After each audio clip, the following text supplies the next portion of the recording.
Seperti yang telah kita ketahui dan kita sebutkan bahwa kelompok Syiah terus memframing diri mereka sebagai sosok pahlawan di tengah dunia Islam. Mereka memanfaatkan sebuah taktik brilian dengan sandiwara yang berjudul Iran memusuhi Israel atau Iran memusuhi Amerika atau keduanya. Isu ini terus digaungkan di media sekuler dan mendapat banyak simpati dari dunia Islam yang menganggap Iran sebagai bentuk perlawanan dunia Islam terhadap kaum kufar. Ingat bahwa jangan mudah percaya bahwa Syiah betul-betul memusuhi Yahudi. Bagaimana fakta sebenarnya? Kita coba mengulik faktanya secara singkat. Fakta pertama, Iran adalah negara Timur Tengah yang memiliki komunitas Yahudi terbesar setelah Israel. Media Yahudi, JewsVirtualLibrary.org, dengan tajuk Jews in Islamic Countries, Iran, menuliskan pada 2019 silam terdapat 100 sinagog atau tempat ibadah orang-orang Yahudi di Iran dan 31 diantaranya berada di Tehran, ibu kota Iran. USA Today menuliskan bahwa Iran yang telah menyerukan agar Israel dihapus dari muka bumi justru mengizinkan ribuan orang Yahudi untuk beribadah dengan damai dan merasa mereka lebih dihormati daripada Muslim di sana. Fakta kedua, National Interest menuliskan sebuah artikel dengan judul Israel and Iran are enemies, but they join force to stop Iraq nuclear ambition. Yang artinya, Israel dan Iran adalah musuh, tetapi mereka bergabung untuk menghentikan ambisi nuklir Irak. Pertanyaannya adalah, bukankah Irak adalah negara Muslim?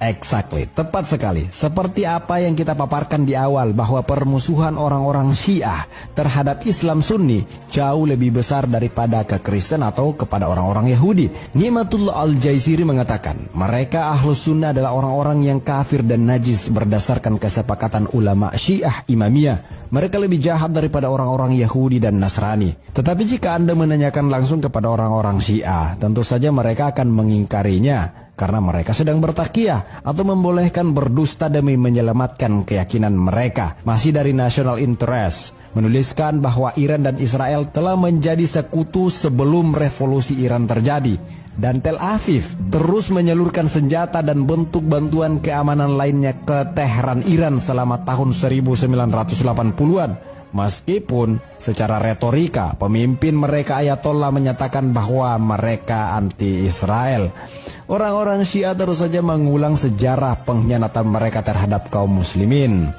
Israel adalah salah satu negara yang bersedia memberikan Iran senjata dan intelijen untuk memerangi saudara muslim kita di Irak. Kenapa pengkhianatan Syiah begitu mengerikan?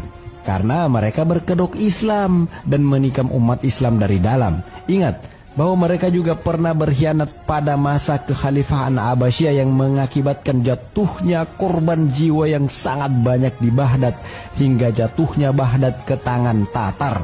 Jumlah korban yang tewas kala itu benar-benar luar biasa besarnya. Ibnu Katsir menyatakan bahwa orang-orang berbeda pendapat mengenai jumlah kaum muslimin yang tewas di Baghdad dalam peristiwa itu. Ada yang mengatakan bahwa 800 jiwa, ada yang mengatakan bahwa 1.800.000 jiwa, dan ada yang mengatakan jumlahnya mencapai 2 juta jiwa korban yang tewas.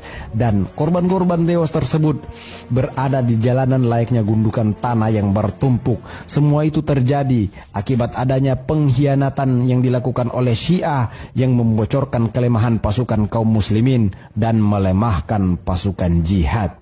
Setelah mengetahui fakta-fakta ini, masihkah kita menganggap bahwa Iran adalah pahlawan bagi dunia Islam? Dan masihkah kita menganggap bahwa persoalan antara Sunni dan Syiah adalah persoalan biasa saja dan perpecahan antara keduanya adalah propaganda kaum kufar? Ingat, seorang mukmin pantang jatuh di lubang yang sama. Apa yang harus kita lakukan? Berikan saudara seakidah kita edukasi yang baik dan benar perihal masalah ini, terkhusus para kaula muda yang mungkin akan lebih mudah diiming-imingi dengan nikah mut'ah. Kita harus lebih waspada terhadap gerak-gerik mereka karena sangat tersamar dan mereka pandai berbaur bersama kaum muslimin. Informasi yang masuk bahwa mereka juga berada dalam institusi-institusi akademik dan mereka memiliki kedudukan sehingga lebih mudah dalam merekrut pengikut yang baru, baik dari kalangan pelajar, mahasiswa, atau umum, atau saudara-saudari kita yang sekarang dalam proses hijrah. Tingkatkan kewaspadaan tetapi jangan anarkis. Karena negara kita adalah negara hukum. Tulisan kita jawab dengan tulisan, argumen kita lawan dengan argumen, dan narasi kita sanggah dengan narasi. Yunus bin Abdul A'la, murid senior Imam Asy-Syafi'i mengatakan, aku pernah mendengar Imam Asy-Syafi'i bila menyebut kelompok Syiah Rafidah, beliau mencela mereka dengan celaan yang paling buruk. Lalu beliau mengatakan, mereka itu komplotan yang paling jahat. Catatan akhir kita adalah masalahnya bukan akar Persianya, tetapi ajaran Syiahnya, terkhusus pada sekte-sekte Syiah yang begitu ekstrim dan keras. Bahkan ada sahabat Nabi kok dari orang Persia yang kisahnya begitu masyhur dan sangat apik. Beliau bernama Salman Al-Farisi yang berasal dari Persia. Wallahu a'lam bishawab.